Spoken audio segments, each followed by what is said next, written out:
Hi there, welcome to our Let's Play video about Getting Over It with Bennett and Foddy, a single-player platform action game released in late 2017, available for PC and mobile on Steam and iOS respectively.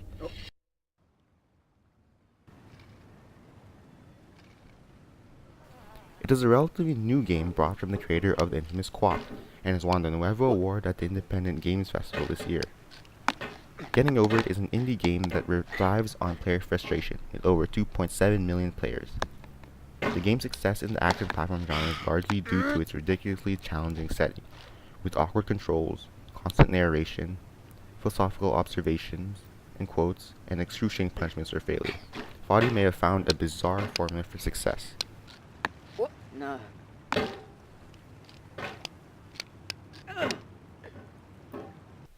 The video game is bound by rules, a single goal, and mechanics, thus making it a ludus game. In addition, the required reflex control and provided uphill challenge categorizes this game as an action and mastery game, as defined by Lindsay Grace, and the gamer motivation model. The action aspect of the game revolves around the thrill and excitement that is of the hill climb portion of the game, taking the character onto higher and higher levels. And as for the mastery portion, players enjoy the challenge of surpassing tough obstacles. Now onto the gameplay. Here we play as Diongeus, a man stuck in a cauldron whose mission is to climb a mountain with only a hammer. We can swing, catapult, climb, and move around with the hammer by a cursor movement via mouse or trackpad. This gives the game a form of functional interactivity. These mechanics are simplistic, but specifically tailored to give the player a rough time. This involves a magic circle. The player simply enters the game space and attempts to climb to the summit, where they are so enamored by the false reality that is the mountain. Quickly and freely, and they're often too rough and unfriendly to gain much of a following. They're built more for the joy of building them than as polished products. Throughout the game, Bennett Foddy will provide a variety of commentary ranging from philosophical observations, quotes, advisory rules, gamer information, and most provoking of all, words of encouragement. And that act of climbing, in the digital world or in real life, has certain essential properties that give the game its flavor. No amount of forward progress is guaranteed. Some cliffs are too sheer or too slippery, and the player is constantly, unremittingly in danger of falling and losing everything. Anyway, when you start sexy hiking, you're standing next to this dead tree that blocks the way to the entire rest of the game.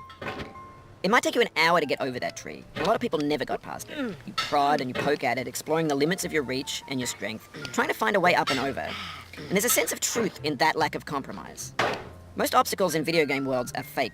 The game only has a few simple rules. Move your cursor to climb obstacles, climb to the top, and to never give up. Foddy will often advise players to persevere, stay calm, and keep playing. Of course, only so he can hurt them more.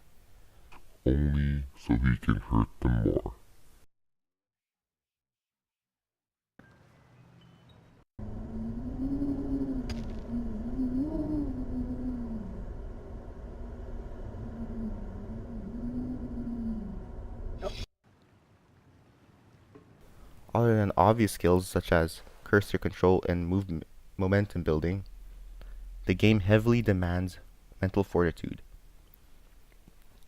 Many times will players find themselves falling down and losing progress within this 2D continuous space. This is the primary source of frustration players will feel. However, overcoming these static obstacles that fuel so much hatred is where players will feel overwhelming accomplishment and achievement. This is the game's main aesthetic.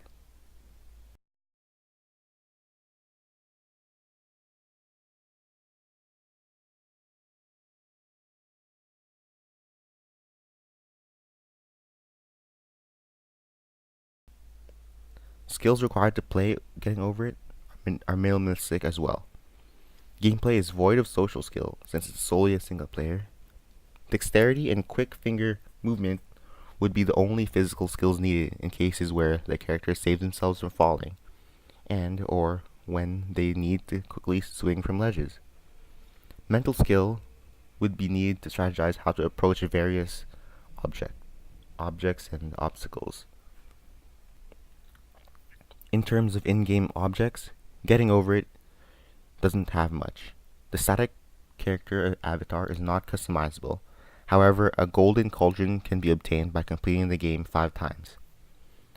The game itself is a static object. The only movable object is the hammer, which with simply operative actions that can result in swinging, scaling, catapulting, and eventually even flying. Character actions in Getting Over It are quite limited due to the simplistic nature of the game.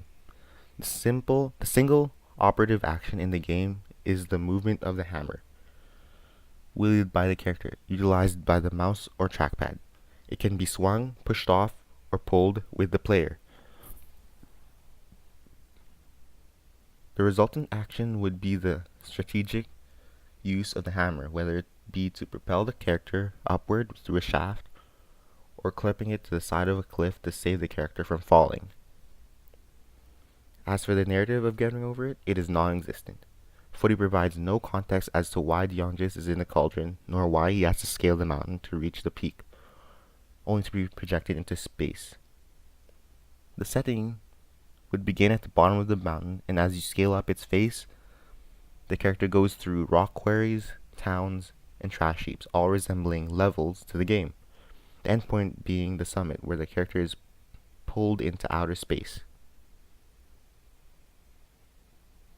Despite being a game that has simple mechanics, saves frequently, and playable for a wide variety of durations, this game cannot be categorized as a casual game.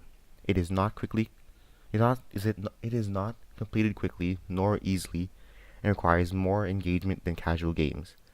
There is high simplicity that is balanced by high difficulty with innate and emergent complexity. The type of gamers that would enjoy this game would be motivated by advancement and completion, mainly achievers, based on Bartle's taxonomy. They should enjoy the thrill of danger and maybe appreciate cynical comedy.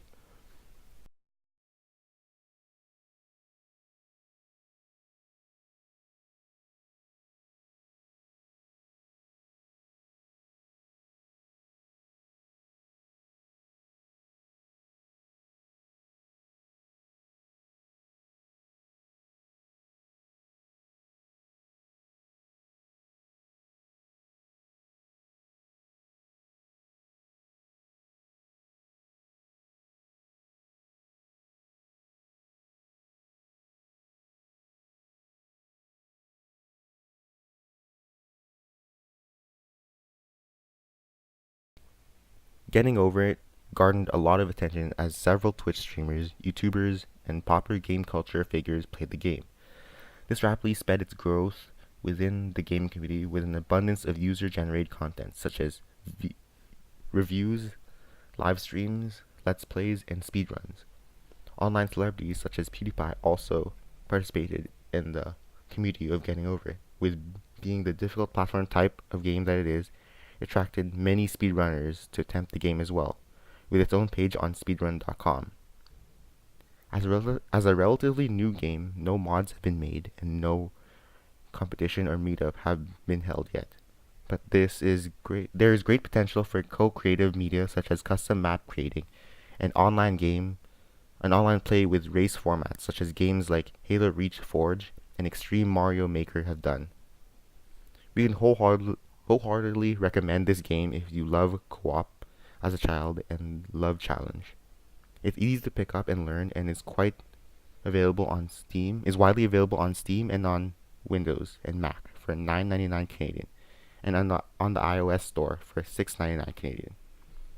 But be careful not to break your device. As Bennett Foddy said, it's a game he made for a certain kind of person to hurt them. Thank you. Culture. B games, B movies, B music, B philosophy. Oof, sorry about that.